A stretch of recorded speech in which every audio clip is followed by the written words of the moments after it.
Belajar kita hari ini bisa mulai? Sudah, Bu. Nah, Ibu minta sebelum kita mulai belajar hari ini, satu orang untuk memimpin doa. Saya, Bu. Belajar kita hari ini berjalan dengan lancar. Saya, Bu. Oke, baik. Sorry, Bu. Baik, saya akan memimpin kita dalam doa. Bagian agama lain silakan menyesuaikan. Saya memimpin kita agama Kristen ya. Mari kita berdoa. Terima kasih Tuhan, terima kasih kepada saya kita akan belajar. Terima kasih kami Tuhan, apa yang kami pelajari nantinya boleh kami terapkan di Tuhan. Tuhan, berkati Ibu ibadah kami Tuhan. Berikanlah kesabaran kepada ibu kami ya Tuhan, jika ada pemimpin kami dengan baik. Terima kasih Tuhan, terima kasih Yesus. Haleluya. Amin. Amin. Terima kasih ya Denny. Ada yang udah tahu itu gambar apa? Ada. Gambar Pancasila. Abang dari Jawa Baru. Itu kan kalian sudah tahu itu gambar Pancasila. Ada bantengnya tahu. Ya. Nah, Ibu ingin kalian di sini untuk kan ada isi Pancasila kan 1 sampai 5. Itu Ibu ingin kalian minta untuk kalian menyebutkan 1 sampai 5 isi dari Pancasila itu semuanya. Satu. Semuanya. Satu, dua, tiga. Satu.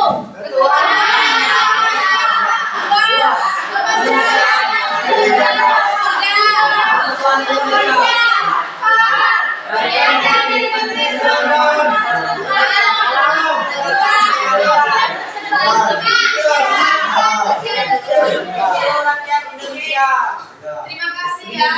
Nah, materi kita pada kali ini yaitu membahas tentang konsep dasar pendidikan Pancasila dan kewarganegaraan. Ada yang sudah tahu konsep dasar pendidikan Pancasila dan kewarganegaraan itu? Ada yang sudah tahu?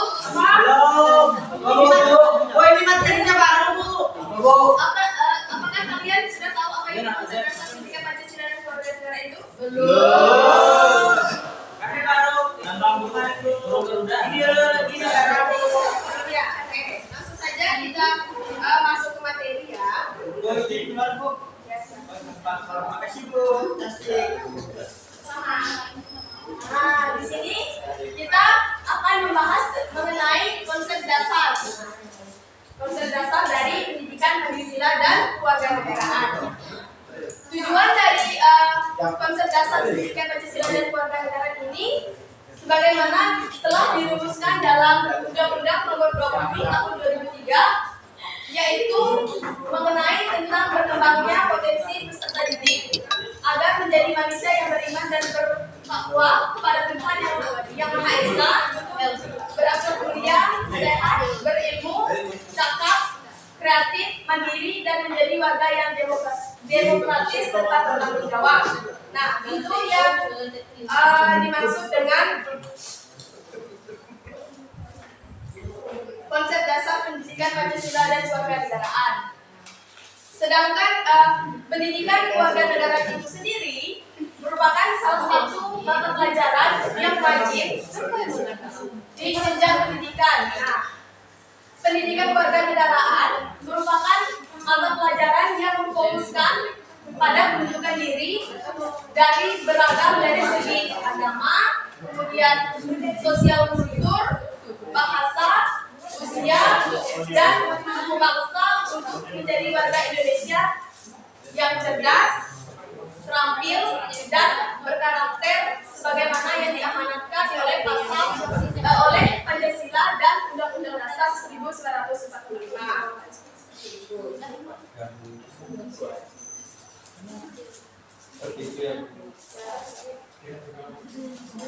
Kemudian di sini ada manfaat pendidikan Pancasila dan kewarganegaraan.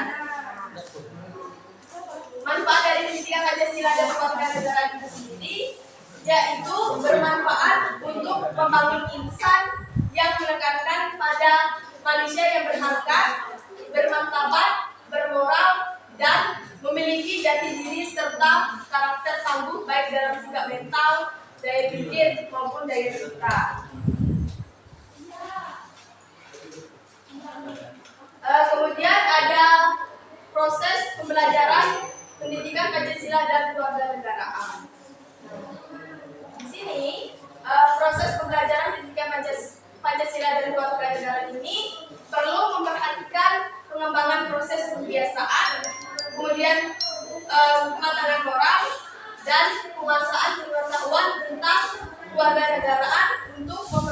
pembangunan watak seperti penghargaan dan tanggung jawab. Nah, sebagai warga negara yang demokratis dan taat hukum.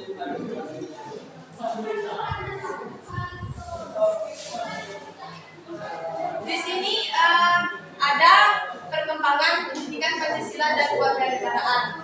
Yang pertama, di sini pendidikan kewarganegaraan secara nomenklatur yaitu memiliki makna yang sama dengan civic education di negara Amerika Serikat. Nah, kemudian di negara Inggris itu ada citizenship education. Di negara Timur Tengah itu ada talimatul muwatana atau tarbiyatul hakilona atau education civitas itu dari Amerika Latin yang merujuk pada upaya untuk menjelaskan warga negara agar warga negara itu tahu dan mau mampu berbuat baik untuk kebaikan diri sendiri serta kepada masyarakat. Kemudian yang kedua itu mengenai mata pelajaran PPKN di Indonesia, di mana di Indonesia sendiri telah mengalami perkembangan dan perubahan baik dalam istilah maupun substansi. Nah, di sini ada kronologi perkembangan pendidikan Pancasila dan kewarganegaraan. Yang pertama itu ada PMP. Ada yang sudah tahu apa itu PMP? Belum, Bu. Pendidikan Pancasila, Bu. Betul sekali. SD saya namanya, Bu. Ya, Ada, Bu. Kami ada SD.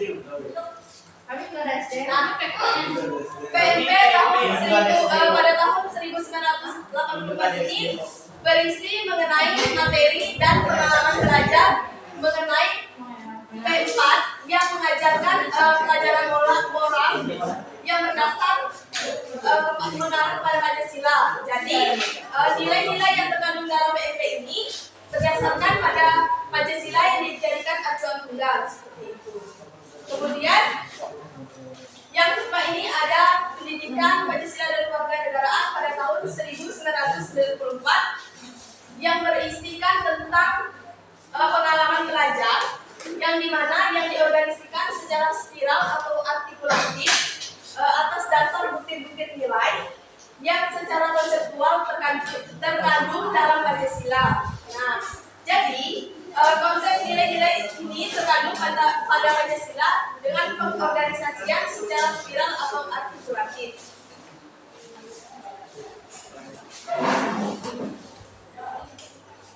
Nah, kemudian yang ketiga ini ada PKN pada tahun 2006 yaitu memfokuskan pada pembentukan warga negara yang memahami dan mampu melaksanakan hak-hak dan kewajiban, hak bertanggung jawab dan dapat dipercaya serta kewajiban untuk membayar pajak. Nah, untuk menjadi warga negara Indonesia yang cerdas, terampil dan berkarakter yang diamanatkan oleh Pancasila dan Undang-Undang Dasar 1945.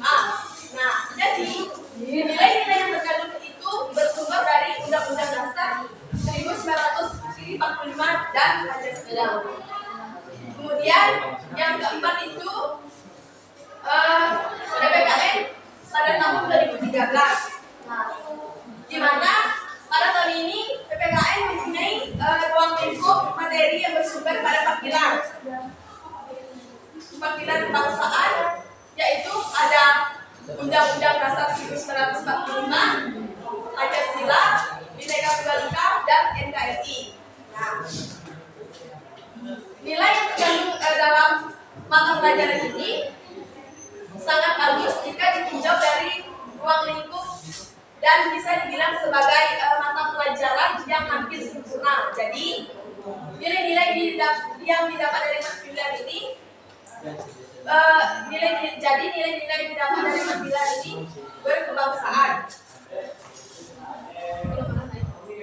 Nah, ini adalah ruang lingkup kurikulum substansi utama PPKN menjadi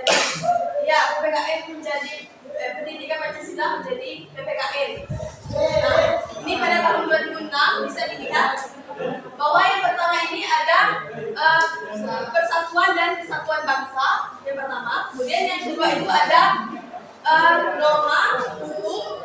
dan peraturan. Yang ketiga ini ada hak asasi manusia, serta yang keempat ada hubungan warga negara dan kekuasaan dan politik Pancasila dan serta globalisasi. Serta pada tahun 2013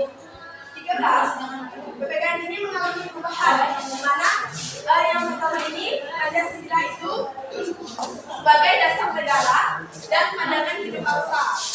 Terus yang kedua yaitu Undang-Undang Dasar 1945 yaitu sebagai hukum dasar yang menjadi landasan konstitusional kehidupan bermasyarakat, berbangsa dan bernegara. Kemudian yang ketiga itu ada Bhinneka Tunggal Ika sebagai wujud keberagaman kehidupan bermasyarakat, berbangsa dan bernegara dalam keberagaman yang kohesif dan utuh. Nah, kemudian yang keempat itu ada. Nah, di sini bisa kita lihat ya ada 3 prinsip dasar pembelajaran PPKN. Nah, ada yang sudah tahu ini artinya apa? Udah kelihatan Bu. Bu tutup ini dulu.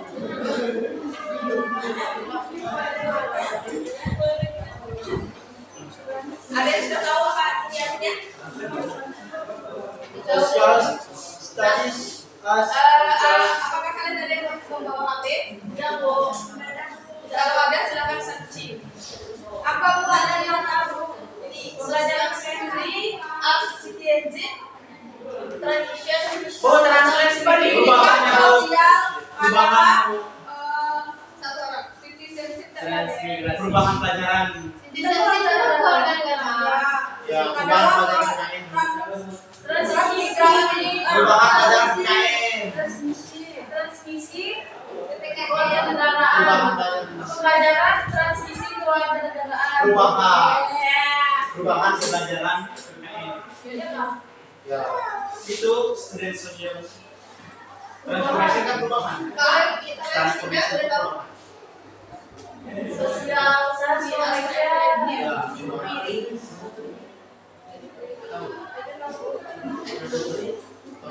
Kalau yang ketiga ini yaitu menekankan pada upaya melatih siswa agar dapat mengambil keputusan dalam konteks sosial politik.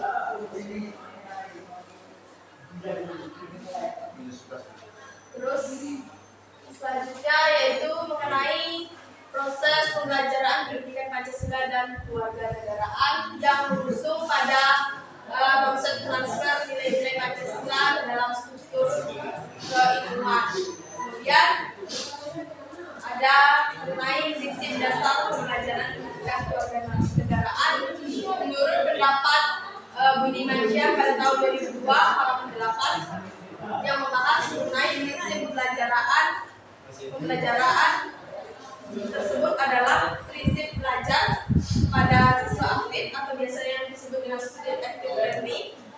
Kemudian ada kelompok belajar kooperatif yaitu cooperative learning dan pembelajaran partisipatorik dan mengajar yang kreatif. Nah, pembelajaran partisipatorik itu yaitu pembelajaran yang menjadikan siswa untuk lebih aktif di dalam lingkungan di dalam sendiri.